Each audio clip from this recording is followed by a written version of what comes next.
Hi folks, I'm here in Newport, County Mayo with Sean Kelly and we're on his farm and he's also the local craft butcher. Isn't that right, Sean? Spot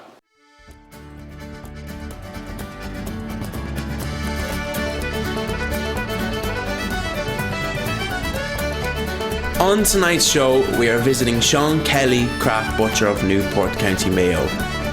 Sean is a farmer and butcher and world renowned for his award-winning black and white pudding.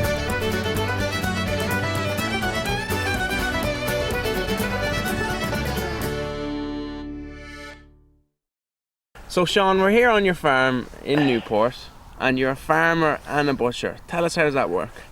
It works very simple. We have a very simple philosophy in our business. We take it from the field to our abattoir into our shop. And other people say from the field to the fork. We do it that way. The sheep we buy locally. And I have a simple reason for that, because I believe that the sheep that's raised around the west coast of Ireland, within 10 or 12 miles of the sea, that the taste different because of the prevailing wind. And the prevailing wind brings the salt over the land. And the grass eat that, the cattle eat that, the sheep eat that, and I think it gives a great taste to the livestock we have here. And I mean, from Donegal down the west coast, or as they're calling it now, the new name they've got is the Wild Atlantic Way, and we're in the heart of it in Newport.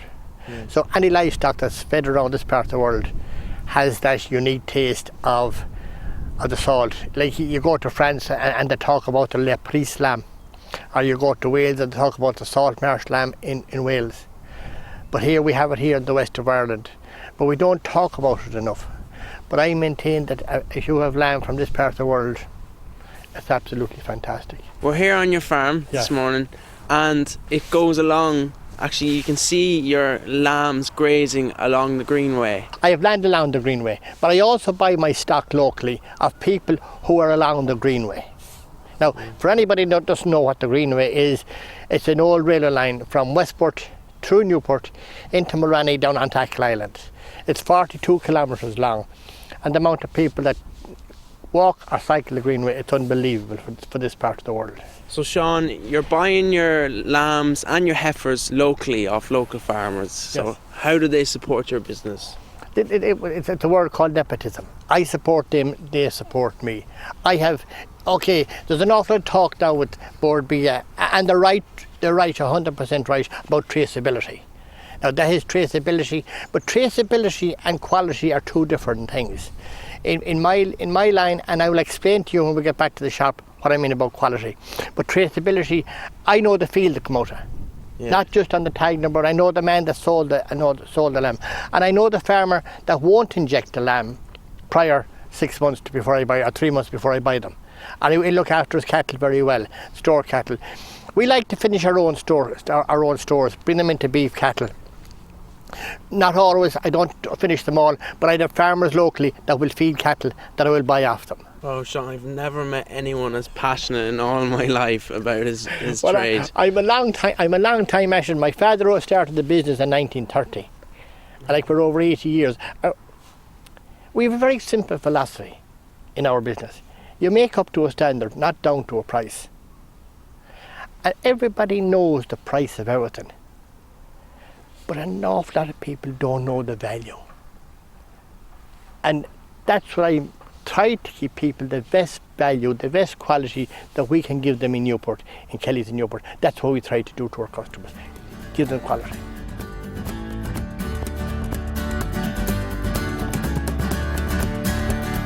In this series, we're going to be taking a look at fantastic sauces and marinades your local craft butcher has to offer from the Scobie and Junior range, transforming your meat dishes into a taste sensation.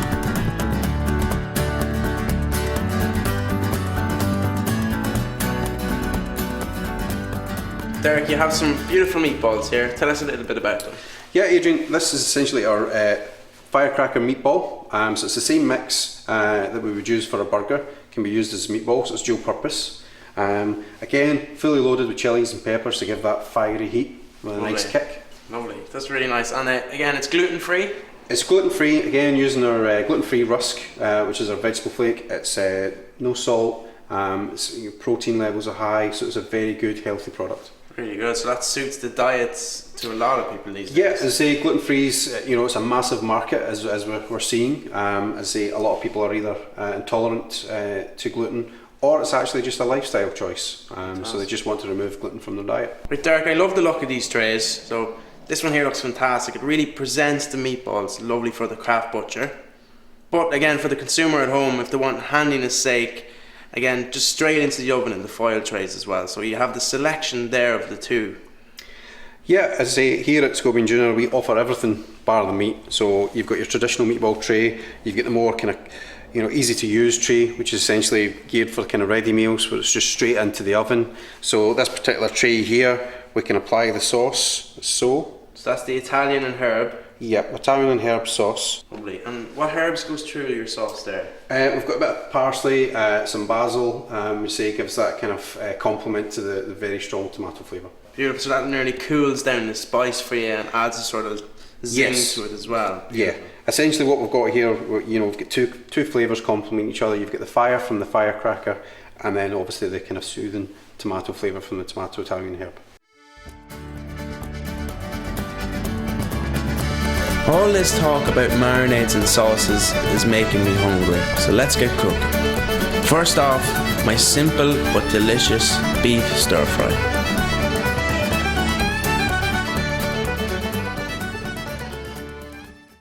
Stir fries are something that are so quick and simple, but the flavour wise is something that's huge for me. So what I'm going to do is I'm going to do a lovely bit of beef stir fry with some strip loin steak. So it's important that you get your steak with your local craft butcher. So what we're doing is we're heating our wok till it's smoking basically. And then we're going to cut our beef into strips. So just remove the little bit of fat on the outside. There you go. And then what we're going to do then is we're going to cut it into strips. So your craft butcher will do this for you. Take your time when you're cutting your meat into strips. And just get a bit of oil in our wok now. In it goes. Now place all that beef in there to sear off. We're going to add a little bit of salt to that.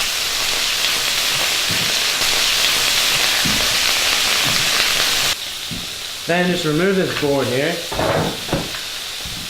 You're going to half your onion. So take off either end, cut it in half, and then we're just going to slice this up nicely.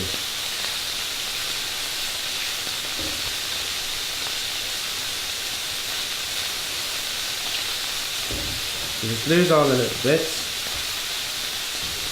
And then again, just give them a rough slice there.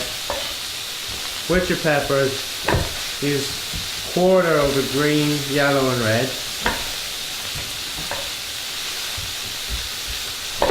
And just keep an eye on your beef at the same time. So what you're looking for on your beef basically is a lovely sort of golden colour on it, and it'll seal in all the juices as well. So just get a plate and tip your beef onto that there. So we're going to leave that there for a few minutes just while we get our peppers done. So slice up your peppers just into nice sort of matchsticks. Okay.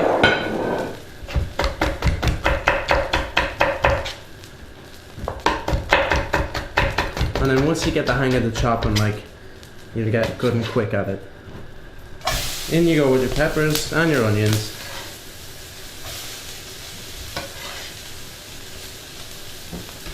And then just give them a good toss around. So the little tip for you is if you push away and pull back when you're tossing your peppers in there. Okay, so they'll only take a couple of seconds. In the meantime, we're going to add a beautiful bit of sauce to them. So we've sweet chilli, we've mango, and we've also a bit of fish sauce. So be careful of how much you use of fish sauce in this, as it is quite strong. So we'll add in the fish sauce first. Not the nicest of smelling things ever. Just be careful how much you use of it. So in you go with a splash of fish sauce in there. We're going to add in some sweet chilli.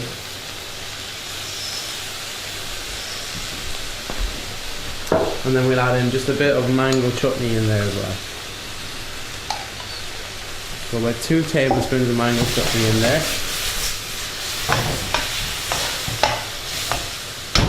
That's good to go. We're going to add back our beef and all the juices that came with it. And then what we're doing is just stirring that in, getting all the sauce infused into the beef and the vegetables and all that's in there.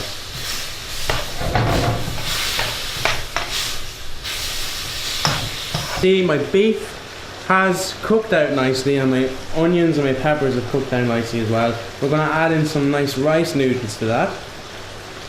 So in they go. They're already pre-cooked. So you can buy them in your craft butcher stores pre-cooked already. Mix them in. And then all you have to do then is let that heat through for about 40 seconds and that's that good to go.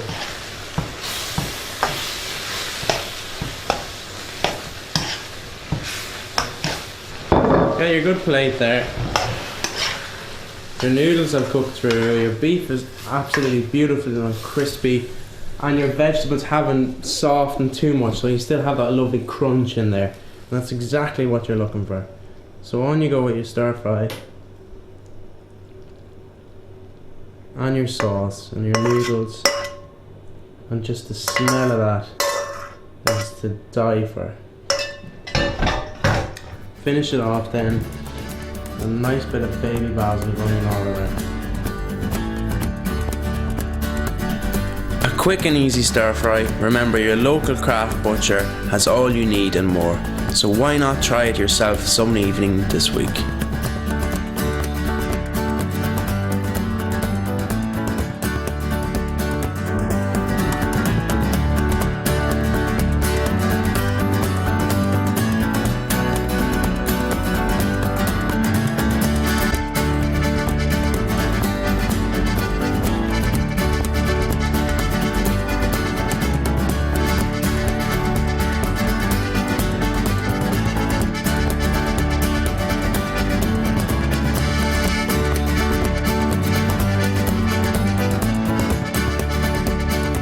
Sean, we're here in your shop now. Yes. I can't get over the passion you have for your business, so tell us a little bit about it. Well, I'm a long time at it, and you call it passion, I call it love of what I do. As I say, we are the butchers that started in 1930. We'd be better known throughout the country for our black pudding and our white pudding. We make a lot of sausages. But as I said, we are a butcher, and everything we do in the counter behind me, we do it in our shop. From the gammons for Christmas, we get in the leg of pork and we cure them ourselves. The spiced beef is the beef from our own cattle, and we cure it and we put the spices on it. How long does it cure for? It's cured for 3 weeks. 3 weeks. Three. So much time. 3 weeks. And there's so much time, but time is, people talk about this time thing. Listen, time, people that say there's 3 weeks to Christmas. I talk, make each day count until Christmas. But I say, everything in the cabinet behind it. You have the puddings, you come to the rashers, we dry cure our own bacon. The sausages, we make all the different kinds of sausages ourselves. And everything else you can see in the cabinet is all what we do ourselves. As I said today earlier, we're on the Greenway. And we've made a black pudding, a white pudding on the Greenway. But we also put a map of the Greenway. The Greenway, as I said, is 42 kilometres. Yeah. From Westport, Newport, down into Morani and Tackle Island. And that is, going back to the story of the stick of rock. When you were a young fella leaving Cavan and you were given 20 pence to buy a stick of rock in Dublin. Castle Bar or Westport. Exactly. Yeah, yeah. But you got the stick of rock and you brought it home. It showed you where you were. The same principle here is just that people come. You must remember, Adrian, that 250,000 have walked or cycled the Greenway in 2014. And they have to pass my front door here in Newport. They have to walk through Newport or cycle to Newport. So the amount of people that collect this pudding is unbelievable. So it's a family-run business here. I've been told you've the gift of the gab and your brother's the quiet one. He's a quiet one. Yes, he does the work. I do the talking. And I works here. My two sons, my son Kenneth and Cormac, and we have a restaurant next door called Kelly's Kitchen, and my daughter runs that, Shauna Kelly. She runs that, and it goes very well. It's on the Greenway again, and that's what has helped us. Brilliant. I noticed one thing when I walked into your shop, that you've fine attention to detail. Can you tell me a little bit about it? Well, you do the small things right, the big things fall into place. The small things. Keep doing the small things right. It's like the fella said to me one time, look after the pennies, the pounds look after themselves. You do the small. They kept the cabinet behind me. It's our cabinet. We do the small things right. It's presenting. We're presenting meat. You go into a clothes shop, they present the clothes, they do it to detail. And meat is no different. But I've always said this about our meat. We sell a speciality here, not a commodity.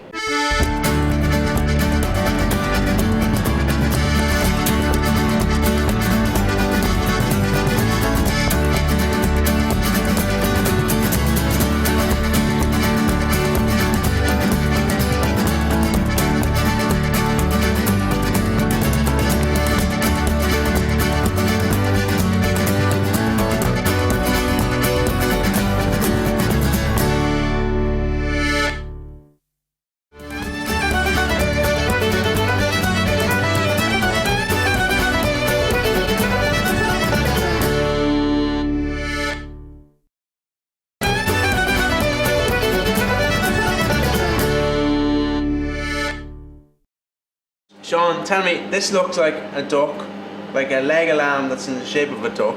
What does? Tell me about it. Adrian, you're coming to the ice, I decided I'd do this. This is actually a 4/4 lamb. It's a shoulder? Yes, and you have to start in the abattoir and do it in the abattoir. And you have to start it that way and bone it out that way. It's just to show you that we dress our own lamb in the abattoir. And that is the end result of what Sean Kelly can do with his shoulder of lamb. And that's just one thing. I want to show you these two legs here. Okay. Them two legs came from the one lamb. Left and right. Alright. And you said this one is very small. Yeah, it looks small. But what we do here, you see people say an awful lot of bone in a leg of lamb, we can't carve it. But what I do, I take the top side out. Okay. They take the top side out of the lamb.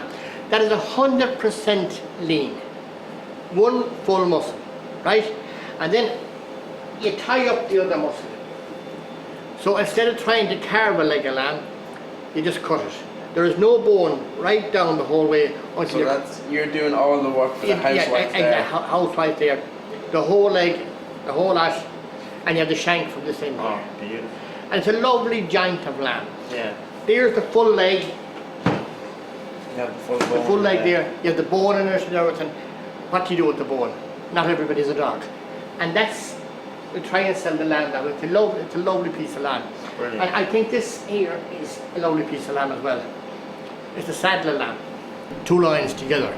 Boned out. It's a lovely joint of lamb as well. That's like the fillet in beef. The little fillet, that's the little fillet there, and that's the loins, the sorrow in the beef. Beautiful cut of lamb again, right, lovely. But my favourite here is the Rex lamb. Wow. And I know you're going to say you can put mustard in a crust on it. The only one thing I put on that, when it's cooked, is my teeth. It's a lovely piece of lamb. No more than. Beautiful. Oh, you just see the fat quality on it as well, and the colour of the meat as well. But Adrian, there's one thing you have to know with lamb or beef, you have to be able to cut it off. You can cut it off, but you cannot put it on. So cook with the fat on. Cook it and just take it off. Then you don't have to eat it. But brilliant. I think there's a lovely taste. It's meat we're talking about. We're not talking about anything else. It's all meat.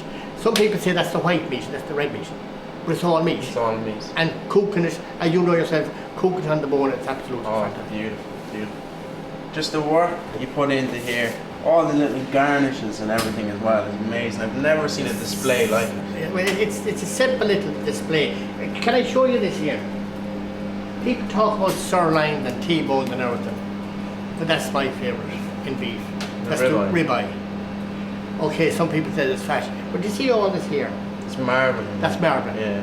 And as I said to you before, when you take a bite of that, it explodes in your mouth. The taste is fantastic. You know, it just think about it. It's good. You're making me very hungry here at the moment, Sean. Yeah. But that, as I said, we prep all the meat. It's all comes in. We start up here with the sausages, different varieties of the sausages, and that's what we do. Beautiful. Beautiful. Your meatballs and all of there. The meatballs, Beautiful. steaks. I want to show you something. Just a small little thing that you'll know again. If you come around here, I want to show you something, okay? Okay. Now, Adrian, I'm going to show you this. You see that lamb and this lamb? You said there are two lambs out of one field. Yeah. But this is the lamb I love to buy. Look at the leg. See how full the leg is. See this leg? It's right down, it's way down before it even, there's nothing there. You cut it across there where that There's leg no plumpness to it. There's no meat Yeah. in it. See down here. You have a full line. You have a good meat. Here, take off the fat, it's going to be very small. And that's when I talk about quality. This is the quality you want. Taste wise, it'll be something similar. But the volume of meat on that lamb and the volume of that meat on that lamb. And that's what I talk about. That's what I like. And it takes me a long time to find out that. But now, looking at lambs, the lambs we looked at in the field. You can tell in the field.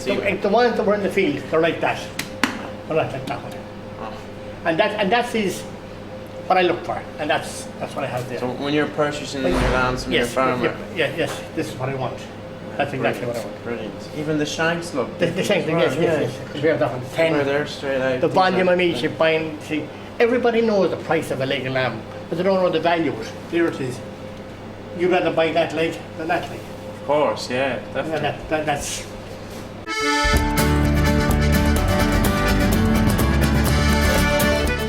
It's time now to take some of Sean's lamb shanks and put them to the test. I'm going to make lamb shanks on a lovely bed of creamy, minty mashed potato.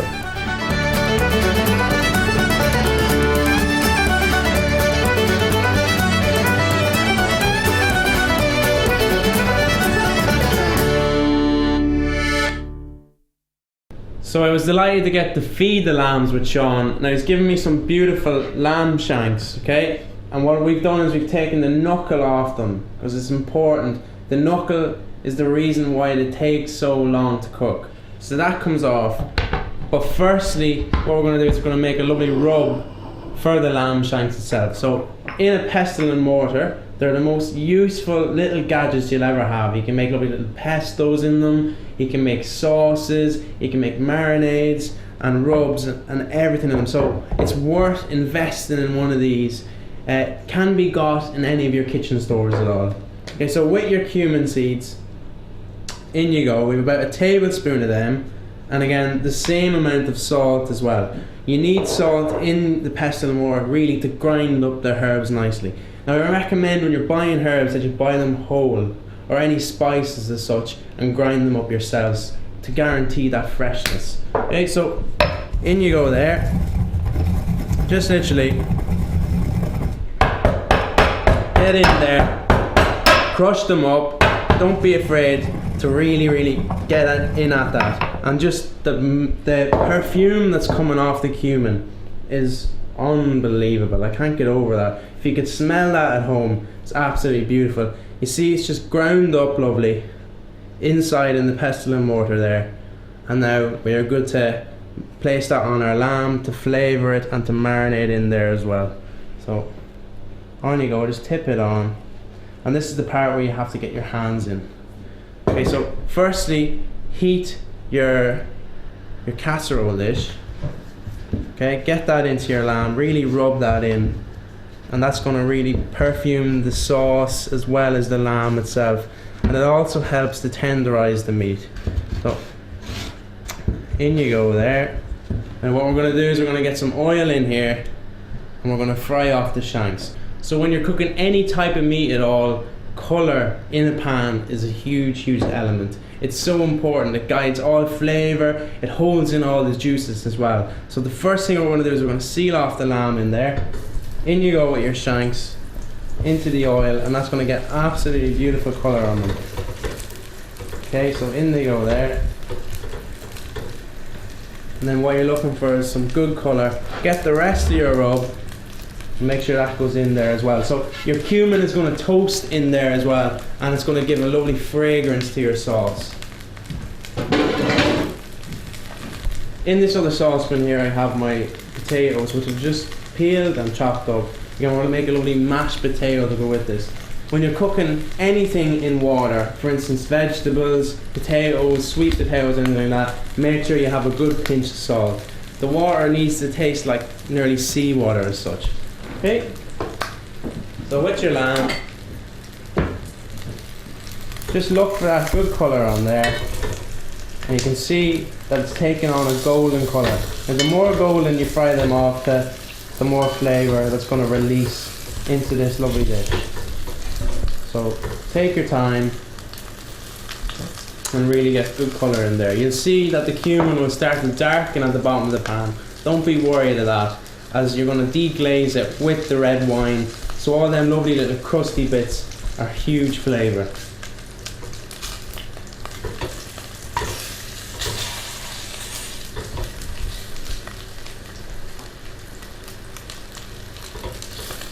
Okay. Into this then goes your lovely bit of red wine. Okay, so a glass of red wine for this dish, and what this does is deglazes all the little bits around the pan. It adds a lovely sort of zingy flavour coming from the wine, and the grapes in there as well just add a sort of sweetness to it. So when you go with your glass, and you see that just deglazes this stuff.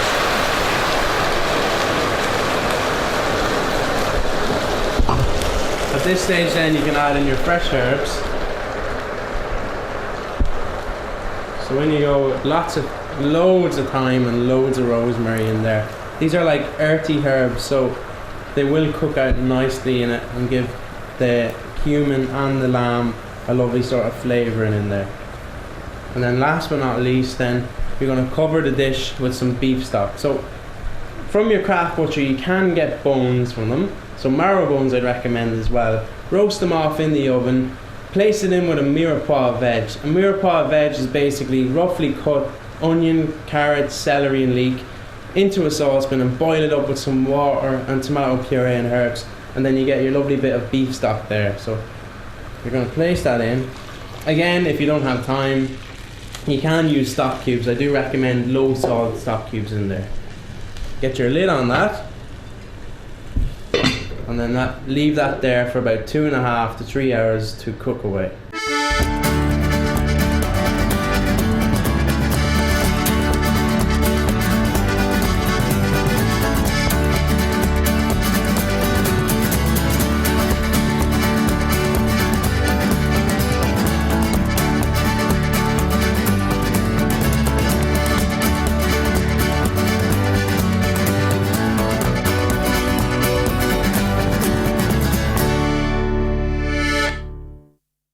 Right, so my lamb shanks have been on the past 2.5 hours. They're simmering on a low heat. I've just turned it up really to let the sauce reduce slightly, okay? So take your lid off, let all that steam come out there so it reduces down really, really nicely. Our potatoes then, we're only after leaving them on for about 10 minutes. They're good, they're boiled. So we're going to strain them in a colander, okay? And then what I'm going to do then is leave them down there. So this little gadget here you can get in any of your kitchen stores. It's a potato ricer. It really takes all the lumps out of your mashed potatoes, leaves it lovely and smooth, and it gives it a nice texture when you're eating it in your mouth. So get your spoon, place your potatoes in there, and these are nice and fluffy. So a tip for you is to leave them out here for about 30 seconds to let them steam, so it makes them nice and fluffy for you, so you don't have that problem at home of having really sloppy wet potatoes. You're going to place that through your ricer. You can just see that there. Comes out nicely. So in they go. And then again, rice them through, preventing any lumps and anything, and you do need a little bit of muscles for this, so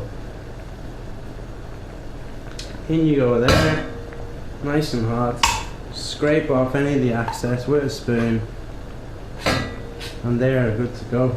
So we're just adding a knob of butter into our potatoes, or 2 or 3, and then a little drop of milk goes in there as well. So again, at this stage, add in some seasoning of salt, and what we'll do is we'll just turn that on the gas then to mix around. So what you're doing is you're bringing your potatoes together, adding that lovely creaminess of the butter, the salt in there, and to go really well with the lamb, we're going to add in some beautiful fresh mint leaves there. So they are from the garden here at home, and they're absolutely beautiful. They grow all year round. Give them a little slice, and then they go into your mashed potato. So again, it's lamb and mint are like 2 key combinations. They go hand in hand together, and the creaminess of that mashed potato will really take on the fragrance of that lovely mint. There we go. What you're looking for is like nearly drop-in consistency from your mashed potato. So keep mixing it around, make sure it doesn't stick to the saucepan.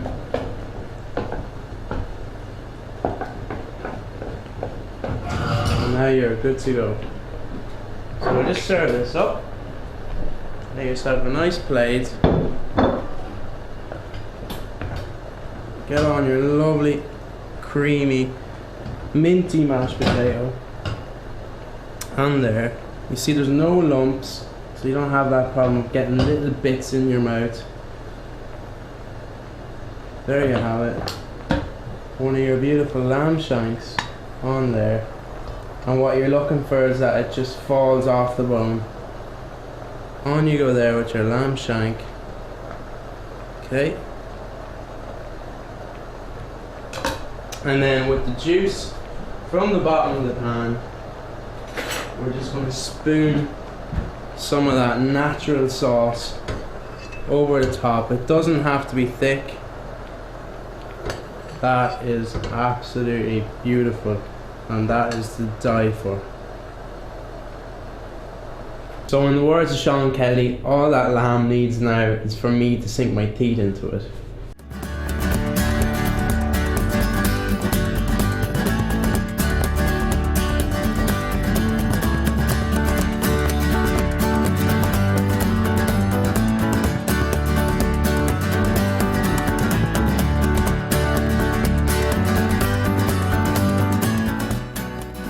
Remember folks, for any of my recipes throughout the series, don't be afraid to go onto my blog.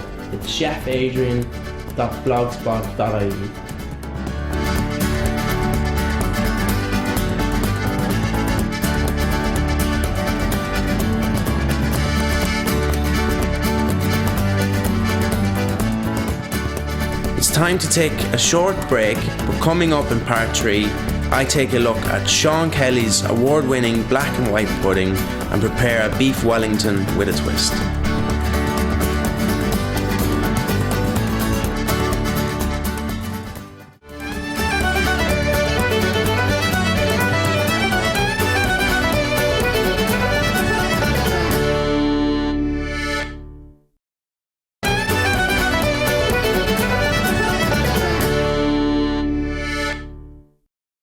So the saying is the proof is in the pudding.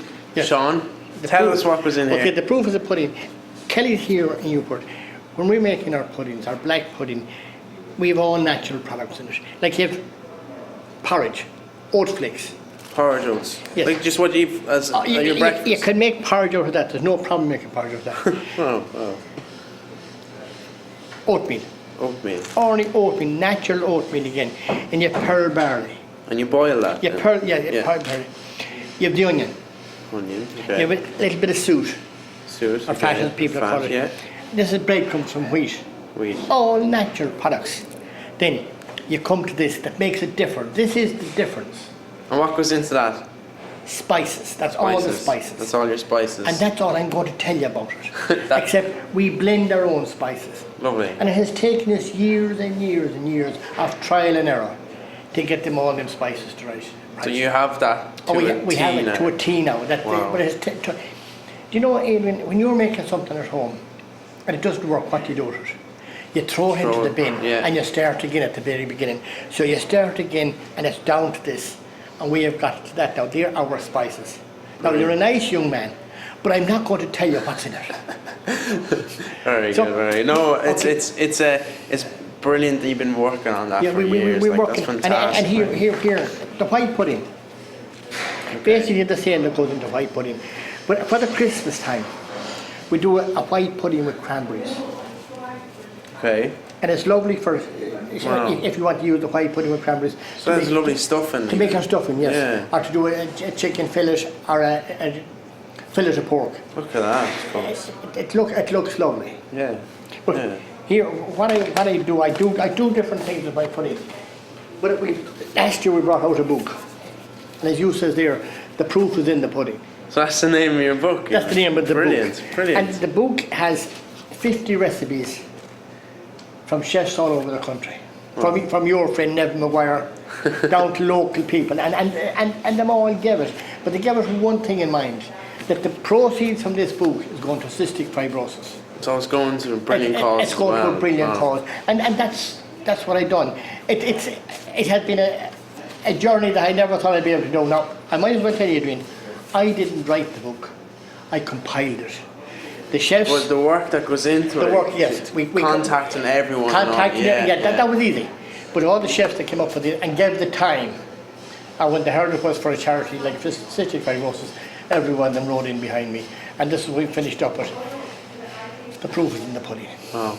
So I still say the proof is in the pudding with all the natural ingredients that goes into it. Brilliant. Now, we've left out one thing, dear Adrian, and it is the most common thing that we know is the blood. The blood, yeah. But that is, we're not going to show that here today. But I just wanted to show people the natural ingredients. It's literally, that can be found in your cupboards or anything. Yeah. Adrian, this is here, and it says it there. We make up to a standard, not down to a price. And that's the standard of good Irish ingredients.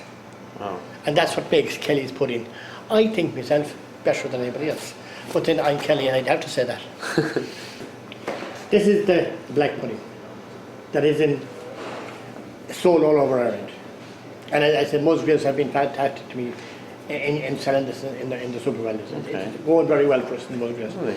But here, we make the black and white pudding together. I've seen that one. Yes. I was very impressed with Yes, that. but that's for the lazy housewife that can cook one slice for her husband or her partner. She only cooked the one slice, so I compromise on it. You know, this one here, this black pudding of the Greenway, it's basically the same as the other pudding. So it's the same mix. The same mix. Yeah. But I put a different thing into it. I put a different ingredient into it.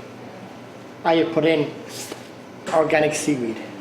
So nori, basically, yeah. It's seaweed. Yeah. It's a dried seaweed. There's 5 different seaweeds in it, but it gives a lovely taste to the pudding, and especially the white pudding. It gives a lovely fleck to the pudding.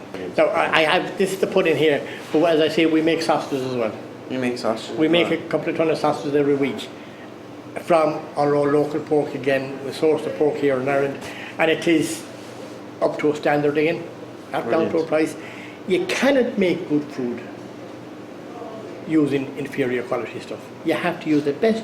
When you're cooking, you use the best ingredient. That's why you're going out to the craft butchers of Ireland. You're going to get the best ingredients to cook it, and that's what we need to be selling this. Listen, you go into a restaurant.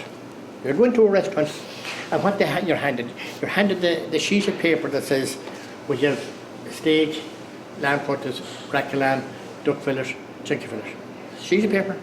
Then you get a wine menu, and it's that thick, and they'll tell you what style each grape is grown in or what each vine, and they'll explain and they'll nearly give you the name of the farmer. Why don't we do that here in this country? Why don't the restaurant owners or the hotel owners say, okay, the meat has come from Adrian Martin's farm, and tell the story about it? Because if you go to the continent, they're selling that story about the finest food we have in Ireland. Listen, the farmers in this country, they produce the finest of food, the finest of beef and lamb, and we have to take it from them and we have to sell it for them. And that's what this is all about. Sean, looking at all these lovely ingredients, I'm dying to get cooking at home now, so what have you got for me? Whatever you want. You want black pudding, white pudding? I'll take a bit of white actually, and I'll cook a bit of white pudding tonight. Yes, white pudding for you. Lovely. That's Kelly's white pudding. That's beautiful, so it is. Look at that. So I've taken some of Sean's white pudding, and I've also swiped a little bit of beef fillet as well, so don't tell him. And what I'm going to do is I'm going to make something that is an absolute crowd pleaser. So it's beef Wellington, and there is a bit of work that goes into this. It is a bit pricey, but once you have it, it is worth the effort, okay? What you're doing is you're bringing your beef to room temperature. Now a nice big piece there, and you're going to season it up nicely, okay? With beef as well, when you're cooking any type of meat at all, make sure that you have a nice bit of fat on there. Fat cooking is flavour, okay? Salt and pepper on there, get your pan smoking hot, and we're just going to sear the beef on here. Okay, so we're looking for that nice searing noise. The smokiness of the pan is exactly what you want. Get your fillet on there, season side down, and once you hear that, you're away. Season the other side, and then again a little bit more pepper on there as well. So we're just going to lose that, and this only takes seconds.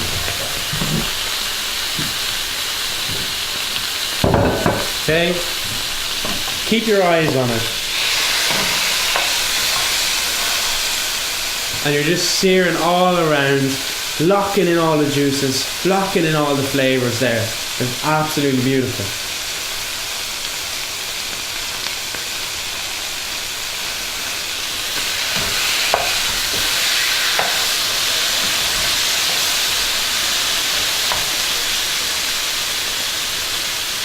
So that's that done.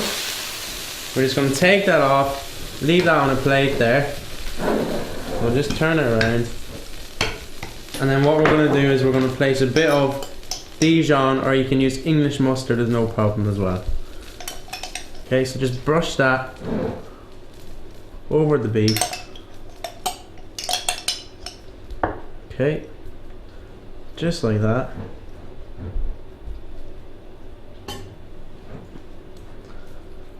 And then that's gonna seep into the meat and give it that lovely sort of tangy flavour that the mustard does. Okay, so we just leave that sitting there to rest. In the meantime, just get your mushrooms, chop them up. Now when you're cooking mushrooms, do not wash them underneath a tap of water because you lose all the flavour. So what I recommend you to do is just to give them a wipe with a damp cloth if they need any specks of dirt taken off. Then just get your white pudding, so some of Kelly's finest, and then we're just going to use a nice amount of that in there as well. Okay, just cut that in half and then into pieces like so. I'm going to place that into the food processor.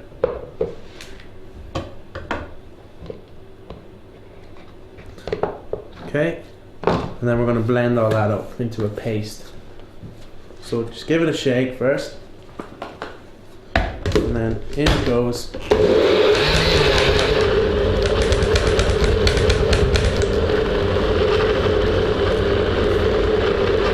So once that's blended up into a nice smooth paste, what we're going to do is place that into a bowl. And then that's going to be like our paste for our beef Wellington. Okay, so get all that out there, scrape it all out, and then what we're doing then is we're going to line the Wellington. Okay, so that's the one side. Clean as you go, just remember that. And then the only pastry that I ever use shop bought and frozen is puff pastry, and the reason is that it takes so long to make, and finding the time to do that I know is quite hard. Like, it takes about 4 to 5 hours to make puff pastry. So what I'll say to you is the shop bought frozen pastry is just as good as making your own. So what we're doing is getting our paste here, spreading that along the board.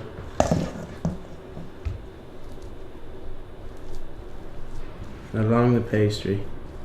And that is going to flavour the beef amazingly. Okay.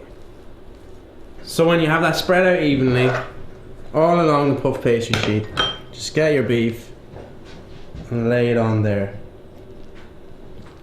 Okay. Now this is quite tricky, but once you get the hang of this, you'll master it. Roll your beef in your pastry, just like that, so it holds a nice shape, and then just fold in the edges, like so.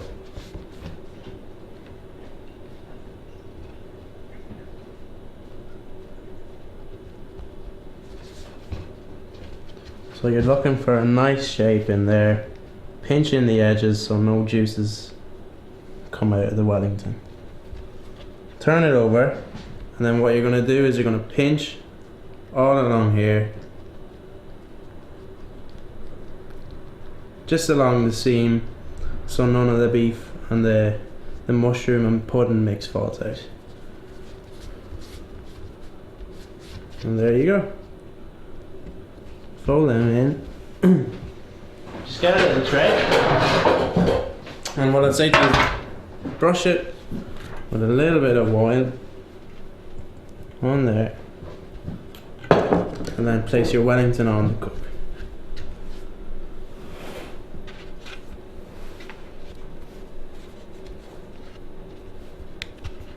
Before you put your Wellington into the oven, just crack an egg, just like that. Use that, and then just whisk it up.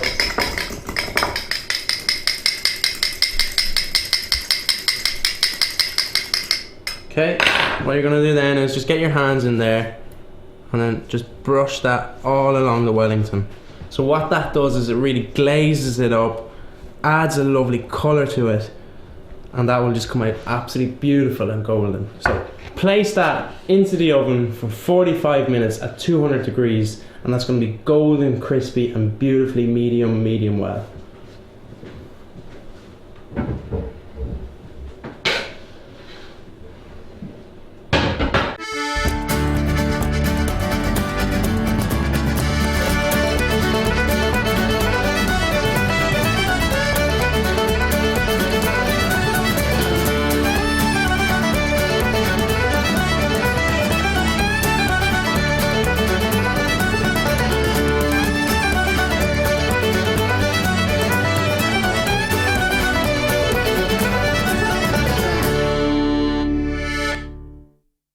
Okay, so our beef Wellington's been in there for 40 minutes, and we're just going to take it out and look at that golden, crispy, absolutely delicious Wellington. So we're just going to leave that down there and we're going to let it rest. So it's important to let all your meats rest, all the juices come back in there.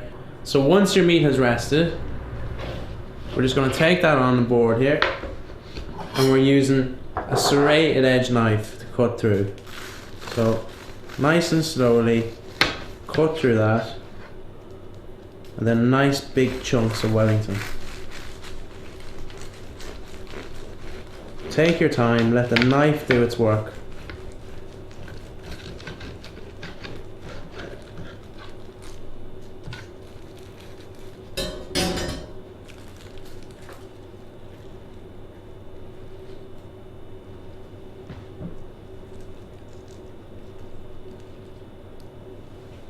There you have one piece.